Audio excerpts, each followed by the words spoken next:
SEBI board meeting में बहुत से ऐसे इंपॉर्टेंट डिसीजंस लिए गए हैं जिससे कि लोगों का सेबी में भरोसा बढ़ेगा, ईज ऑफ डूइंग बिजनेस बढ़ेगी और साथ ही साथ इन्वेस्टर प्रोटेक्शन भी बढ़ेगी।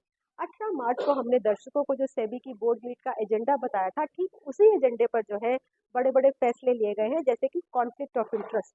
अब चेयरमैन से लेके सीजीएम तक इन्हें अपनी इन्वेस्टमेंट्स जो है पब्लिकली डिस्क्लोज करनी पड़ेगी।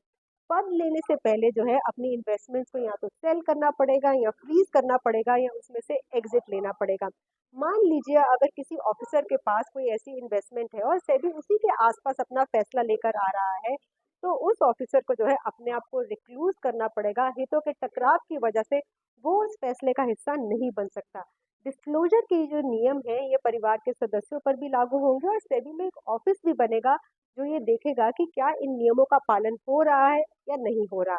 एफपीआई को लेकर एक और बड़ी अनाउंसमेंट जो है वो ये हुई है कि अब वो अपनी कैश मार्केट में नेट सेटलमेंट कर सकते हैं, जिस वजह से उनके लिए कॉस्ट ऑफ फंड जो है वो कम होंगे, लिक्विडिटी बढ़ेगी और साथ ही साथ डॉलर प्रेशर की वजह से लॉसेस जो है वो भी शायद कम हो सकते हैं।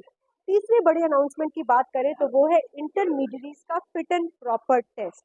अब अगर किसी इंटरमीडियरी जैसे कि ब्रोकर हो गई या सेबी रजिस्टर्ड कोई संस्था हो गई, उस पर एफआईआर दर्ज हो रही है या कोई चार्जशीट फाइल हो रही है, तो उसके लाइसेंस या रजिस्ट्रेशन पर तुरंत खतरा नहीं बनेगा।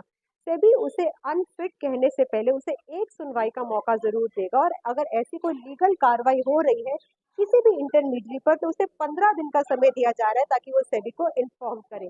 एफपीआईज हो गए, एआईएफ्स हो गए, इनमें भी कंप्लायंस बर्डन कम किया गया है। जैसे कि एआईएफ अगर अपनी कोई स्कीम बंद कर रहा है या फिर उसे सरेंडर कर रहा है तो वो कुछ पैसा रख सकता है लीगल केसेस के लिए, टैक्सेस के लिए।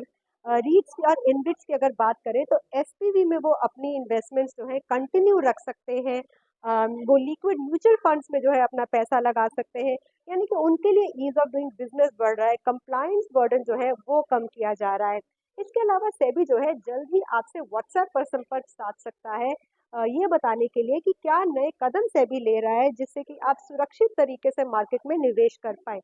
जल्द ही गूगल पर भी जो है अगर आप कोई ऐप डाउनलोड कर रहे हैं प्ले स्टोर से तो आपको उस ऐप के साथ एक टिक मार्क दिखेगा। वो टिक मार्क आपको बताता है कि ये ऐप सुरक्षित है या नहीं है, ताकि आप कोई नकली ऐप जो है वो डाउनलोड करके अपना पैसा ना गवाएं।